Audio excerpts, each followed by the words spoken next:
Hey, look, it's Conor McGregor's right there. See? See? Dip, dip, dip. One thing I will say is that Jake Paul is very good at getting people to talk about him. As an entertainer, that's all you could really ask for. The more people that are talking about you or searching up your name means that your price keeps driving up. If you thought Jake made waves last year when he got married to Tana, well, he brought the entire ocean with him this year. Following Jake's knockout of Nate Robinson, the YouTuber has been very vocal on all platforms, sharing his desire to fight other professional athletes and even fighters. More specifically, he's called out a handful of the UFC's best in Conor McGregor and Nate Diaz, as well as Dillon Danis, who fights in Bellator. Danis is also McGregor's jiu-jitsu partner and his good friend, so it makes sense that him and Jake have been going back and forth on socials. However, it seems Dillon and Jake have had some ill will toward each other for at least the past year, and this has just added fuel to the fire. I'm gonna tell you guys all about it right now on IO, but first, smash that like button or Jake will start to do some annoying things to you too.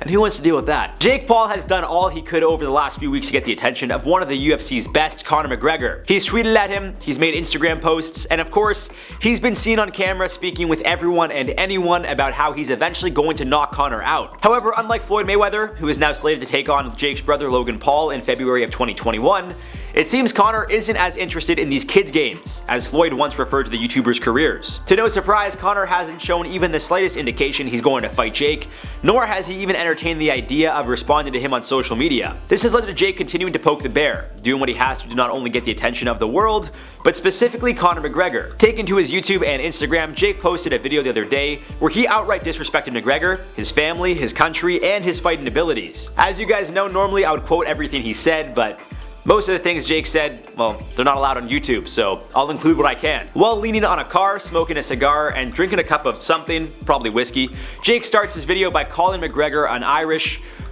well, words I can't say on here, and then goes on to joke about the incident where Conor was seen hitting an older man sitting at a bar. He then decided to refer to Conor's wife and the mother of his child, Dee Devlin, a 4 out of 10. And continued on by saying, I quote, "I mean, Conor, you could do a lot better, man." Jake then cited the fact that, I quote, "My team sent you a $50 million offer this morning. $50 million cash. Proof of funds. The biggest fight you've ever been offered. But you're scared to fight me, Conor.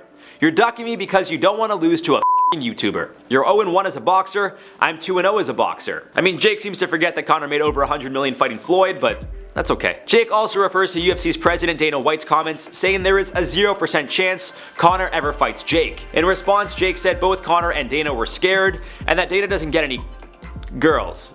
Jake used a different word, but that's alright. I think you guys could figure that one out. The whole time he's also got an Irish flag draped around him, the way Conor does when he walks out for his fights. Either way, I really hope whatever Jake was drinking was Conor's whiskey, proper 12, because that would be the icing on the cake. Now, as of this recording, Conor hasn't chimed in, but Dana White did respond saying that he may let Amanda Nunes, the UFC's women's reigning bantam and featherweight champion, knock Jake out. She responded saying that she's in, but who knows if that ever happens, although I'd love to see Amanda kill Jake. Maybe one day. However, as previously mentioned, it seems other fighters are getting involved in this back and forth, which includes Dillon Danis, who Jake recently saw in the streets of LA. While being interviewed by Brandon Schaub for his podcast, Jake drove by the location the two just so happened to be filming at, with an entire crew may I add, and decided to start throwing water balloons in Dillon's direction. At first, he pulled up and just yelled, I quote, "Hey look, it's Conor McGregor's right there," while sitting in the bed of a pickup truck. He then started throwing the water balloons at Danis, which prompted Dillon to start running toward the truck. As Jake continued to throw things, which included toilet paper, while sitting next to a friend and a camera guy, you could hear them all telling the driver to start taking off, ensuring Danis doesn't catch them. More specifically, they said, "Yo, dip, dip, dip, yo, go, dip, dip, dip, he's coming." Something like that. Taking to his social medias, Jake posted the video and captioned it, "Caught the biggest talker slacking at Dillon Danis. You gotta check in when you come to LA. Hashtag generous drive-by." Dillon retweeted the post and just captioned it, "Dip, dip, dip," mocking Jake and his friends, who told the driver they had to leave immediately, fearing what Dillon may do in retaliation. Clearly this has gone from some trash talking to things getting physical even outside the ring. Now, I don't want to blow things out of proportion because it was just water balloons and toilet paper, but you also need to consider the fact that there was an entire crew of other people just trying to work who were subjected to the attack. Again, it's not the end of the world. Just, to call it an attack is a little bit of a, blown out of proportion, if you will. But if you were holding a very expensive camera or microphone, you probably don't want some kid throwing water balloons in your direction, especially if you're there simply trying to just do your job. Some are thinking Brandon Schaub told Jake where they were filming to stir the pot, while others think he told Logan, whom he's friends with, and then Logan told Jake. Who knows how or why things played out the way they did, but it seems Jake is really starting to dig his own grave. He's continued on by taking to Instagram, once again calling out Dana White, as well as another UFC fighter in Nate Diaz, who took to Twitter pretty much telling Jake to shut his mouth before he gets hurt. Although I said before, Jake is doing what he has to so people continue talking about him, I definitely think he's crossing the line by bringing other people's family into it and doing what he did to Dennis. At this point, if Jake sees any of these guys in the streets of LA, he better hope he can run the other way, and very quickly. It's now past the point of selling a fight. He's pissing off grown men who fight for a living, not YouTubers who are doing it for fun.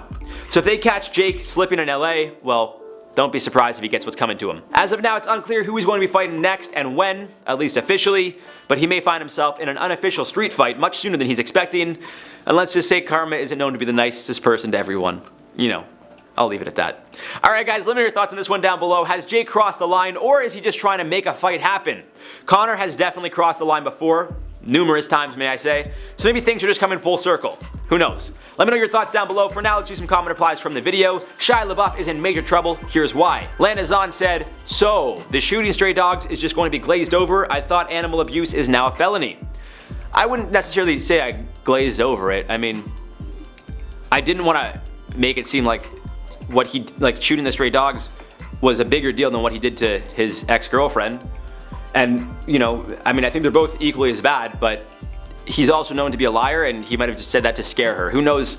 There's no real evidence of him doing it. I'm not saying he didn't do it, but him just saying that he did, you know, maybe he was just saying that. Who knows? I don't want to believe he did it. The thought of it makes me sick, so I don't want to believe anybody could actually do that. But there are people out there that can, so I just hope it was just words. That's what I'm gonna leave it at. So Freza12 said, sadly not surprised about this. His behavior has been erratic for many years now. He's even admitted to having issues he needs to work on. It's one thing to admit that you have issues you gotta work on. It's another thing to actually work on them. He was given the opportunity by FKA Twigs to actually seek help, and he denied doing so, which is why they went public with it. They weren't going to originally, or so the articles have said, and his lawyer, or sorry, her lawyer outright said because he refused to get the help he needs, they decided to go public. Minnie said this video should be titled, I quote. I say that a lot, but that's because like I don't want you guys to think it's my words. And when I'm quoting something, I want to make that very clear. So I tend to say that a lot, and I realize I do say it a lot, and hopefully you guys don't mind, and if you do, we'll get used to it. Anyways guys, I've been your host Jared Bronstein, and we'll see you soon.